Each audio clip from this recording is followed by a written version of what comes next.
for your practice.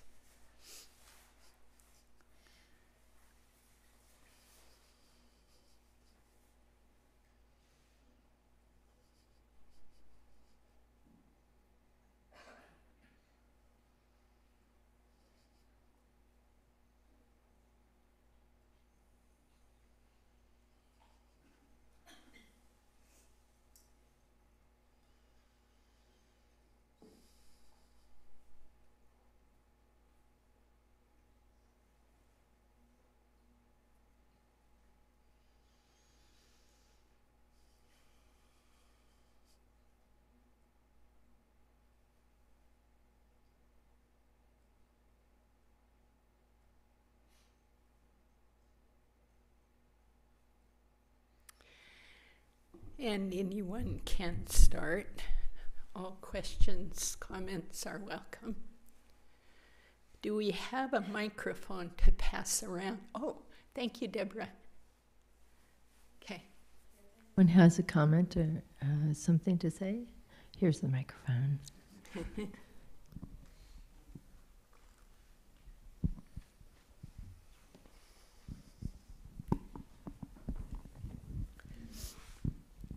This is a question about the putting attention on the experience, which I find whenever I'm doing that, the experience is constantly moving, changing, morphing. Am I following it, or just the instant of when I first pay attention to it? What am I actually focusing on, and how do I stay focused if it's constantly moving and changing and shifting? Well,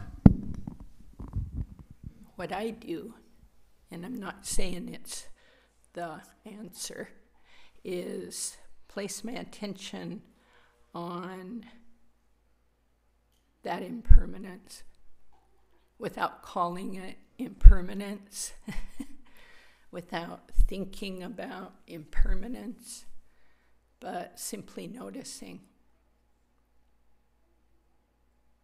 Seems useful. Because I've noticed it can start affecting the experience off the cushion. Just, do this. Where'd that go? Where did it start? But not thinking like that, just noticing.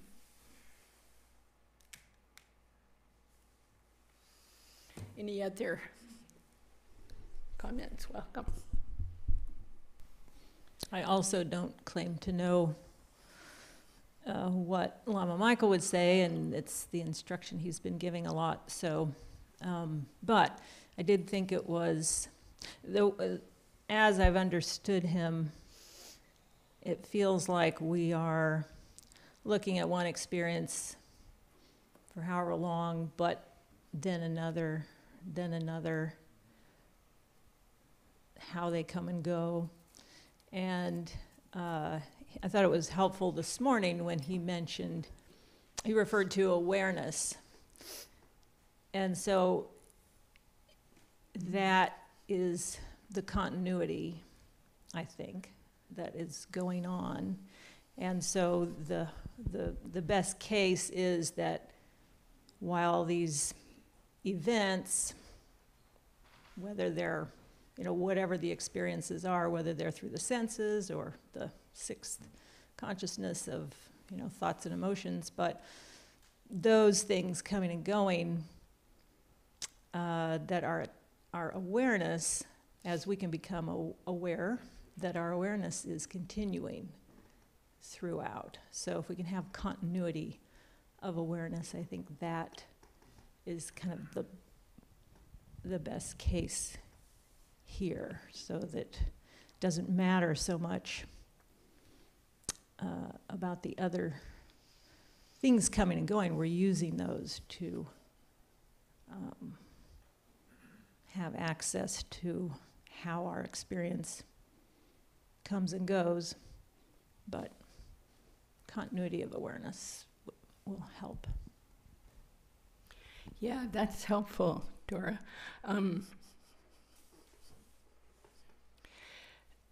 you know, it's just kind of like, I have to review this for myself all the time about shamatha.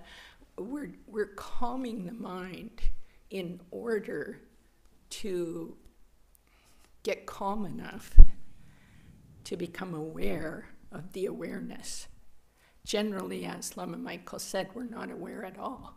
Why? Because we're doing. Even in our minds, we're doing, right? Planning, memories, judgments, desires. It's all just ping, ping, ping. So if we sit shamatha, follow the breath or something, whatever, then that can come down. Some sessions it doesn't come down. Some sessions it just keeps popping. That's okay, be aware. Wow, popcorn session, okay. You know, but generally, you sit long enough with some motivation and intention, don't your thoughts decrease a little, even though that's not the goal? Can't do. No? Never? Okay, there's a few nods. Mostly people going, which is fine too. We have busy lives, and that affects our sessions. But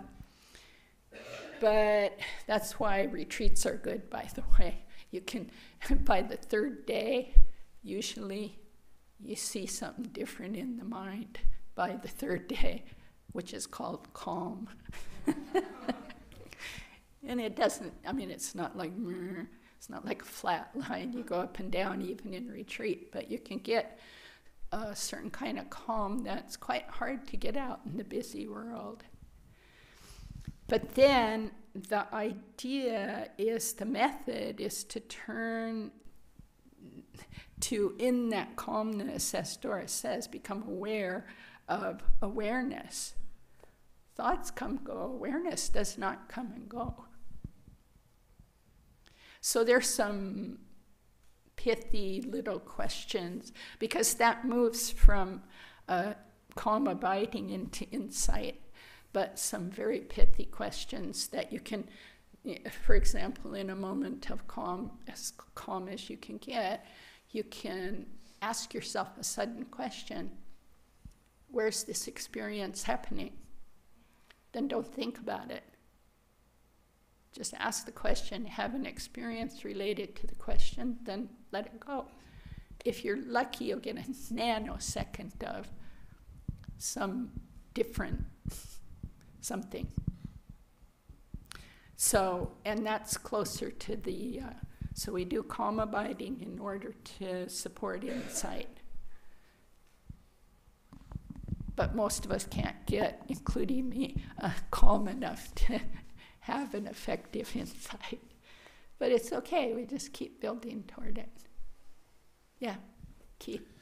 Yeah, reflecting a little bit more on that and what Lama Michael said is, because when he first said it, I was like, oh my gosh, I got to think about that stuff. I come here not to think about that stuff. Coming from a long line of people who worry about stuff, my dad always called my grandfather a fretter, which I guess was like an old school term for that. Mm-hmm. But what I found actually kind of liberating about that concept today was you can rest your attention on something that is prominent in your mind or your life and just pay attention to it without getting sucked into it. Yeah.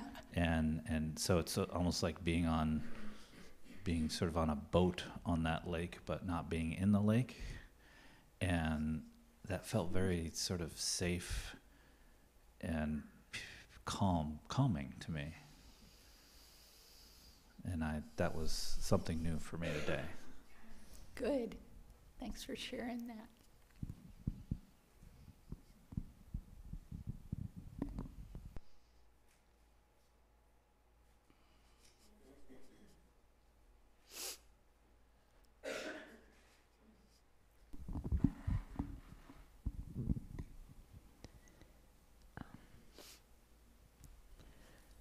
So as I was meditating on just watching my experience or experiencing my experience, and watching, different things in my body, and I had this thought, can we only have one experience at a time? Can we really have an experience of many things at once? Or is that a composite of all of our experiences? Does that make any sense? Yeah, I've wondered too. What I understand from the teachings, the experiences are going all the time. We have 5 senses, okay? So right now, if you're not blind, you're experiencing color and shape. If you're not deaf, you're experiencing sound. You have touch, so just take a nanosecond and feel the inside of your clothes touching your body. That's going all the time, but we don't turn our attention. Smells are going, tastes are going.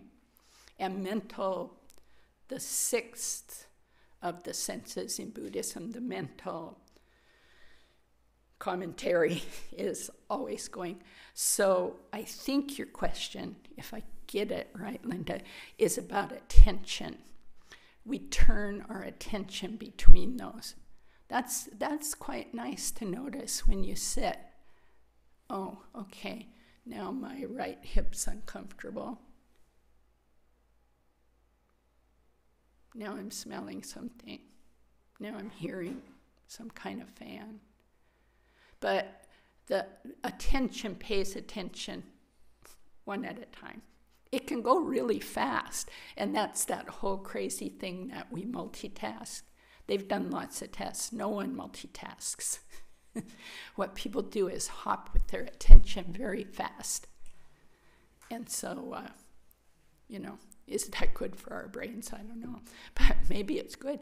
But so does that answer? It's about attention. So there's some factors. There's this book I could never finish called Mind and Mental Factors, and it talks about, in some traditions, 51 mental factors, in other traditions, 54. But there's certain mental factors that are going all the time. Some mental factors we just have, then it's not there, we have. Like compassion, then not, and, anger, then not. But certain mental factors we have all the time. Attention, it's always going, even in your dreams, whatever. Intention, that precedes movement. And there's a couple more, and I can't remember, but you can kind of get the sense. There's certain things the mind just does all the time. But they're pretty neutral. The other factors are labeled negative, positive, and neutral. Like sleep is considered neutral. So some yogis have pulled all that apart and labeled them. But I think you're talking about attention. And they say we can only attend to one thing each nanosecond moment. And the more we calm down and quit hopping around like a flea, then the more we can start, as Dora was pointing out, experience this. What is this occurring? I almost want to say within or permeating it. What is awareness? Yeah, and it has to get, no, it doesn't have to. It's an experience, not a contemplation. Contemplations are all with concepts and words, which are fine. But that's all the finger pointing at the moon, not the moon. Yet it's useful to have the finger point and to let go and just experience the moon. Even all this talking about it just gets more confusing in a way. We have to go in these circles, because words can only, as Bokar Rinpoche said, the concepts will get you just so far, and then they will take you away from the experience. Does that make sense? They'll get you just so far, then it's time to drop them because they start taking us away because we go around in circles with words and concepts. Anyway, I do.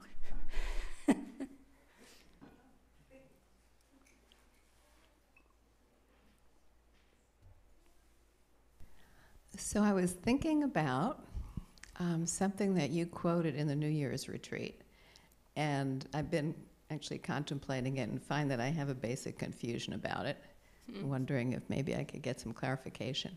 So I may not get it perfect, but you said something like, samsara is mind turned outward, lost in projections. Oh, yeah. You were quoting, I don't remember who. Yeah, I don't remember who either, Yeah. but some famous yogi. Yeah, exactly. And then nirvana is mind turned inward, resting in its true nature. Yes. So I get the second part of each of those phrases. I understand about being lost in projections. Okay. It happens all the time. And also I get the concept of resting in your true nature.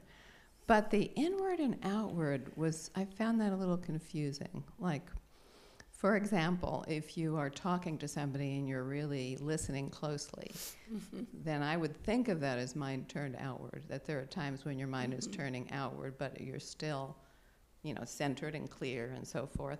So I didn't get the inward-outward part too well.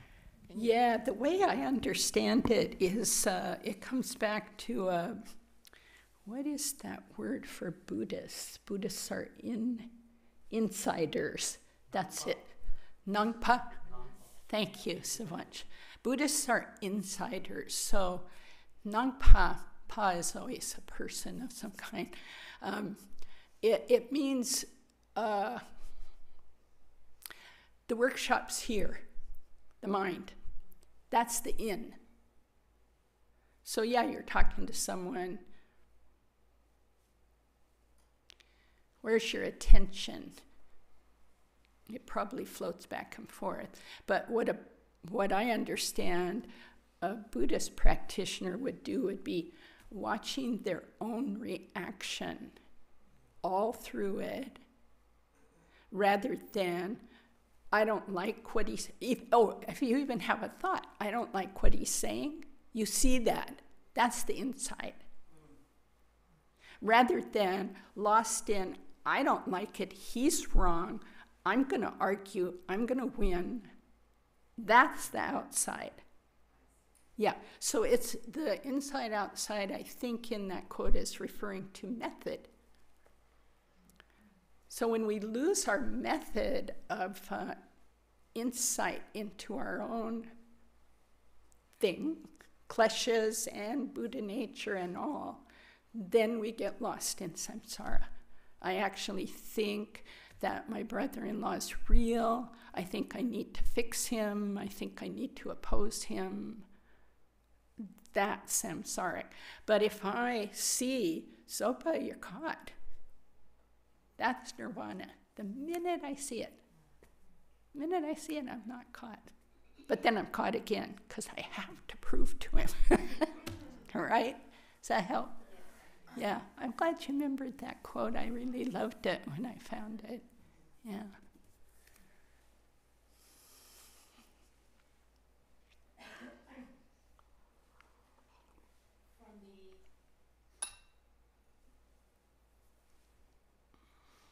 From the refuge prayer that we were given at the ceremony, in the second part, it says, by the merit of generosity and other virtues. Yeah. And I keep kind of tripping over that in a way and wondering, out of all the virtues, it's kind of saying that generosity is the most important. And I have a question about that. Why is that? And then beyond that, I can't help but feel it almost, do we really need to rack up merit in order to become awakened? It almost sounds like what? Evangelical, or Puritan is the word. Okay, wow, those are great questions. So that reference in the Refuge Prayer, and you'll see it in a lot of other versions of the Refuge Prayer, is a reference to the 6 perfections. And they go generosity, ethics, patience, joyous effort, concentration, and wisdom. So they'll say generosity and the other virtues. But it's a reference to the 6 perfections. You can read a lot about them in books in that bookstore. What I've been taught, generosity is first because we're natural at it. That's almost literally what the teachers say. If you look around at the human realm, we'd all be dead if there was no generosity. We really would. So there's constant generosity going on. Just look at your clothes. Who made them? You don't even know, him, her, but they put effort into it and you benefit. Water comes out of your faucet. You have a road to drive on. Look at this place. It's nothing but generosity. Well, it's many things, but generosity for sure. So generosity 2 ways, giving and receiving. I think Lama Michael told this story during the retreat, didn't he? That his teacher told him he was a stingy man. And he was shocked, He was like, hey, I've been at the Dharma Center in San Francisco giving my whole life, and you're telling me I'm a stingy man? And he said, yeah, you don't allow others to give.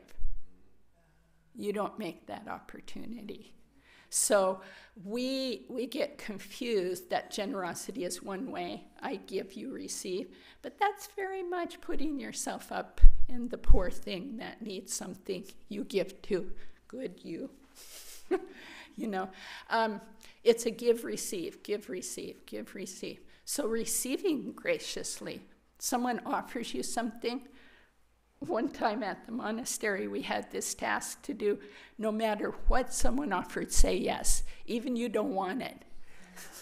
Would you like this great big pumpkin?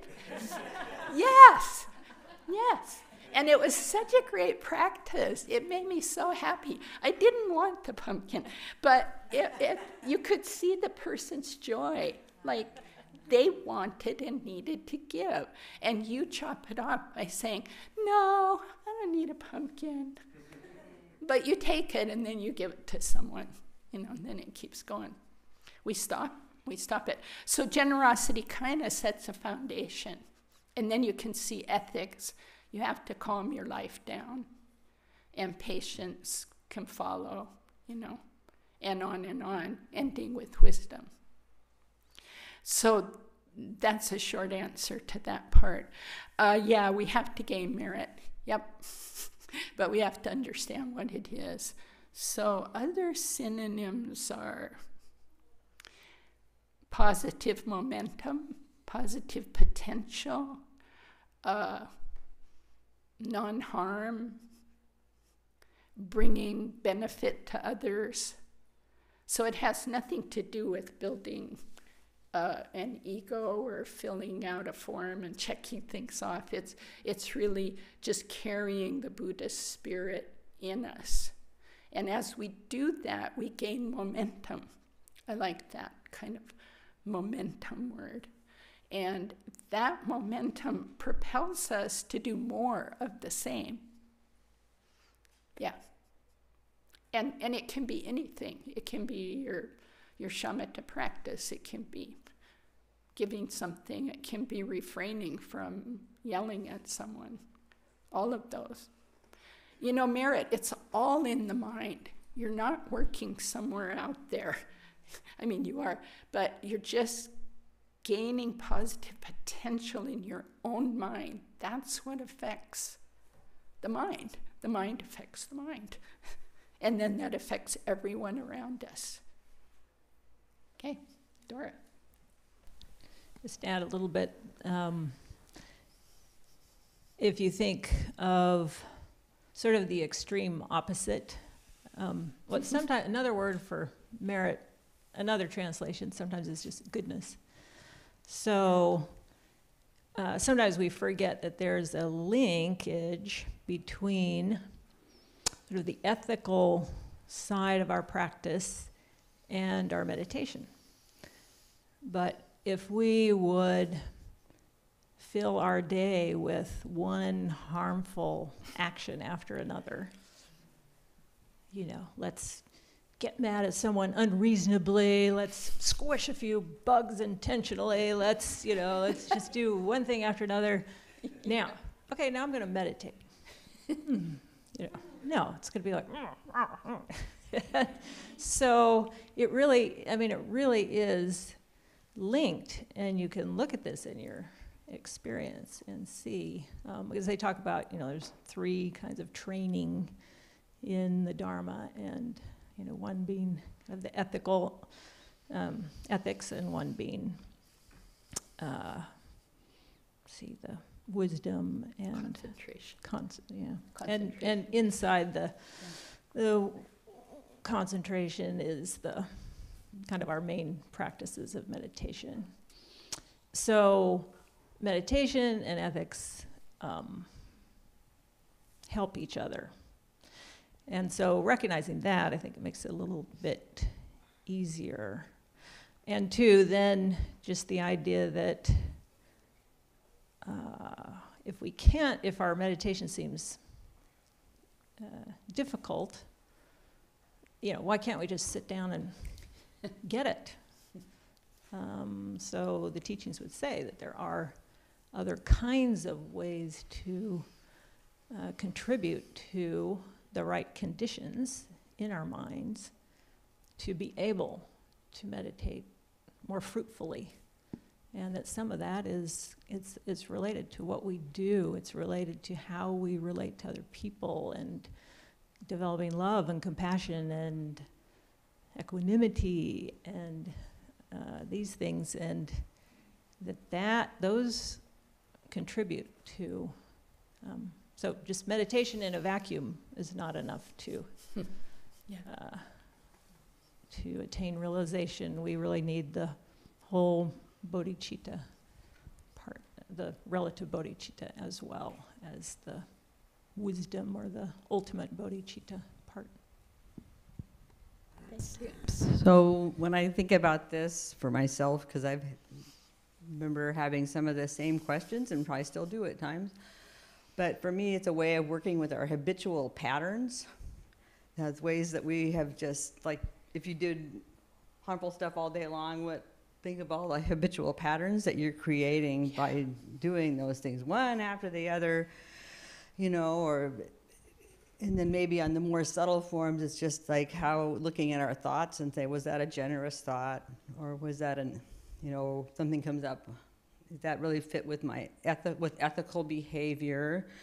And looking at the ultimate and the relative, which is kind of goes to maybe some other places, but for me, I just keep looking at it. It all connects together. My habitual patterns are bound up in the ultimate and the relative, the ultimate truths, the relative truths of our lives, how we act with somebody one day because of something that's happened. And it's just sort of this continuous test tube that we're in and trying things out. And then coming from raised in a Christian background, I get what you're talking about. But the nice thing for me is that, like, it's not like there's somebody up there is counting how I'm doing on the scale.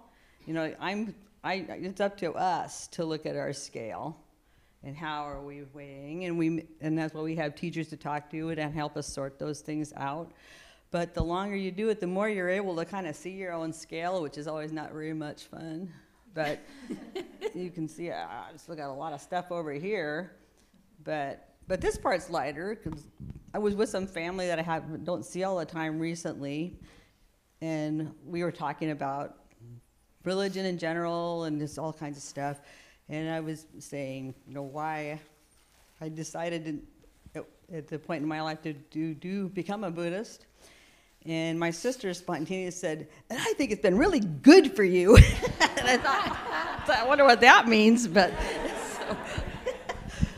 but it was still encouraging. So like, okay, so it's like at least I'm not just totally deluding myself. So it's good to ask questions, and I've liked about Buddhism is that you get to ask a question, you get to use your mind.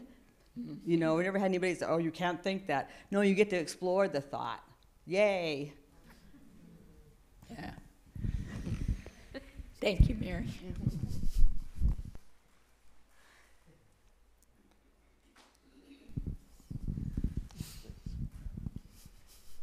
This morning when Lama Michael was giving us sort of the general introduction to shamatha, he mentioned that there were 2 forms of generating bodhicitta, and then he went on to delineate the first of the forms because that was relevant for what he was going to suggest we do.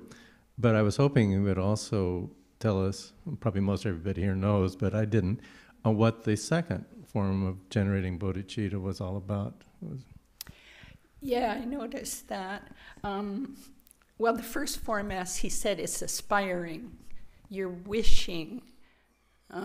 Let's back up to bodhicitta, the awakened mind. So you're aspiring for it, right? I wish I could do this for the benefit of beings. I wish I could. And then the second one is engaging bodhicitta. You actually set out on the path and you do the practices. And you continue to do them, and as you continue to do them, hopefully bodhicitta arises, because the practices are designed to have it arise. Also, there's a bodhisattva vow that we have not given here for a while. No, I've been here 4 years. I don't remember if we did one, but we can request Lama Michael, after he rests up, to perhaps set up a time for that. And with that vow, you get, specific practices, but they're really what you're already doing. If you took refuge, they're just kind of, more of a boost. Does that help? So it's aspiring and engaging. That's, yeah.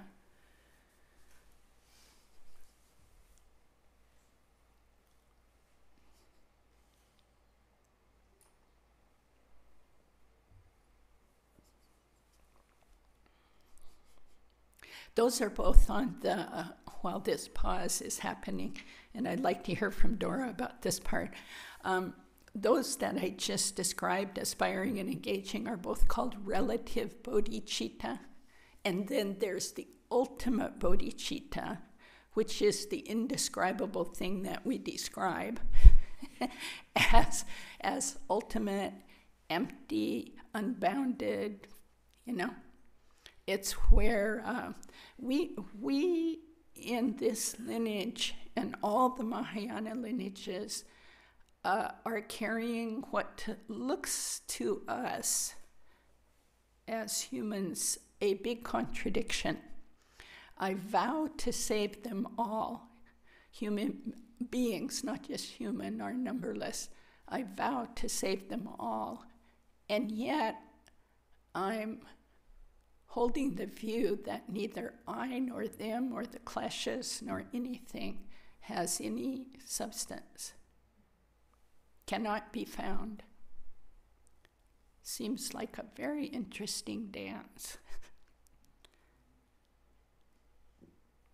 That's what we're doing.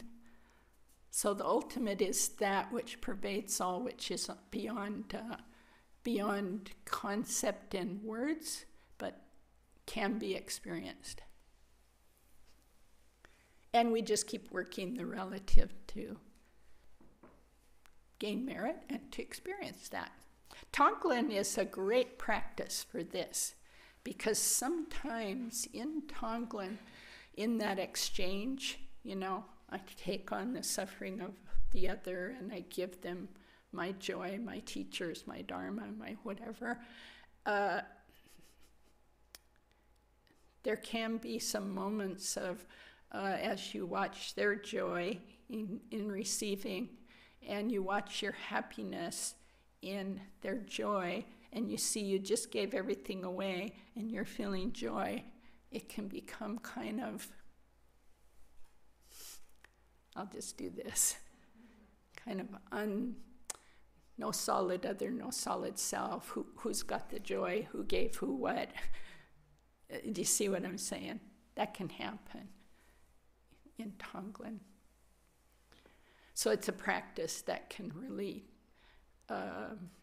support our relative bodhicitta and sometimes help us touch on who's doing what with who. You know, who's suffering, who's joyful, who's giving, who's getting. Yeah. I thought that was pretty sharp that you noted the one half of the thing that was mentioned. I can't resist going back to Laura's question, just because you mentioned the Bodhisattva vow, and then it came up the path of aspiration and application.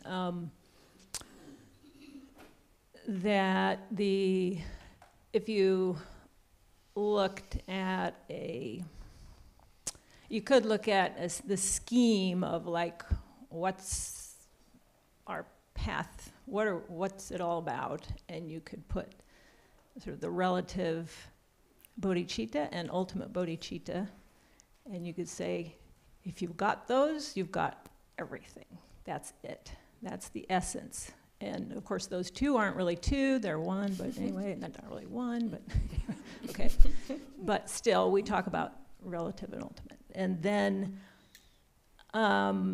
in the Mahayana, specifically in the Bodhisattva path, when we talk about now how do we do this, how do we get there, the 6 paramitas are, if not, they're not the only teachings, but it's a big part of the scheme of, if I'm on the Bodhisattva path, I'm doing the 6 perfections. And so that's why that would be why they're in that prayer. That's kind of probably, so Atisha wrote the prayer, who knows what he meant exactly, but as I understand it from other teachers, this prayer, that refuge prayer, is throughout all the lineages in the Tibetan tradition. But when he's referring to basically, I think, everything that we do for the Bodhisattva path, and so therefore the 6 paramitas are put there so it shows their principal place. So meanwhile, the 6 paramitas are talked about as having the potential, ideally they're the transcendental perfections. They're practices so that generosity, we have sort of an ordinary generosity that we can give away things and try to help people and that sort of thing, but also what makes them transcendent is as we infuse these actions with ultimate bodhicitta, then we're taking those to a more complete level. So that's the ideal in the long run. And sometimes that's described as being, if we could engage in generosity without our ordinary distinction of I am giving you this thing and I'm a separate thing from you and I'm getting virtue by giving this to you and all the things that we have in our sort of relative sense, but it's taught that we can come to a place where that activity is not, I don't know how it would best be said, just for shorthand I would say like not ego-based or it's not self-centered anymore, and it's really free of that and infused with our recognition of more the nature of things, the nature of mind, the nature of me, the nature of the thing I'm giving, the act of giving. So, just to say that these all, the 6 perfections, it's the Bodhisattva path, and the relative and ultimate bodhicitta is kind of the umbrella. So, just wanted to, just all the pieces were there, so I wanted to throw that in. Thanks, Dora. And a shorthand way to do that is when you're giving something to someone, you can just quickly think, no giver, no gift, no receiver. Just like that. And it's quite nice to do that over and over again. That aims us towards that more ultimate view. So we are done with discussion. We'll take a short break. Let's dedicate. By this virtue may I quickly realize Mahamudra and establish all beings without exception in this state.